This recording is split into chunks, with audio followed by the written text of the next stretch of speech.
Hey, broadcasters, we are going to be talking about what happens if you're doing a story and somebody gives you some pictures. They're high resolution pictures and you want to use somebody's picture in your story. Well, you could just drop them in. This is a pretty cool picture, but remember, video is all about motion, and so we're not just going to put still pictures in a story. Okay? We want to make them come to life. There is a technique called Ken Burns. We actually animate the picture. You can see here I'm zooming in. You can do this in WeVideo. It's a little easier in Final Cut, but we're able to zoom in. That's cool, but all that you're doing is it's just two-dimensional zooming in. As you zoom in on the man, the background zooms because it's just one flat picture. What if we want to crank it up a little bit? What if we want to take this cowboy, rancher, and remove him from that backdrop and put him someplace else and give everything a little bit of motion? Let's take a look at what that would look like.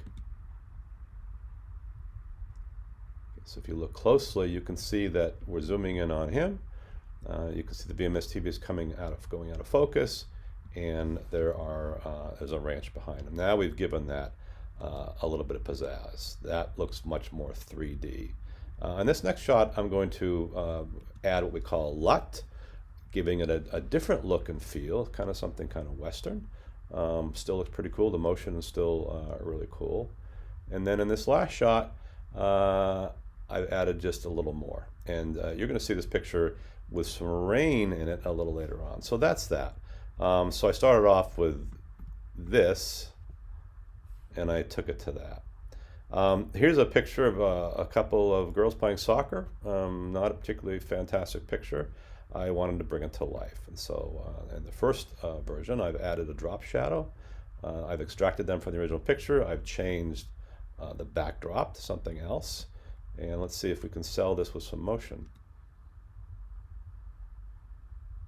And I think that looks way better than a still picture. I'm going to do some little messing around. I've added, again, I brought it in, added a LUT, doing some more dynamic camera movement, which you can do in Final Cut. It'd probably be harder to do in WeVideo. And here's an example of somebody skateboarding. Looks like he's leaped over a fence, beautiful sky in the background. I want to remove him, so I'm going to remove him from the background, and I'm going to give him some animation and the background some animation. Now I needed to do this in Photoshop.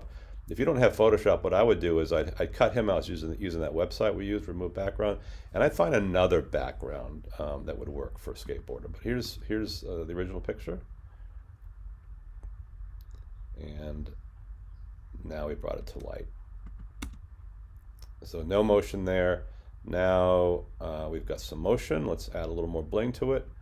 Now we've got more motion, and lastly I want to add even more motion, and this is a little more dynamic camera movement. Actually, it's hard to tell, but this camera is doing something crazy.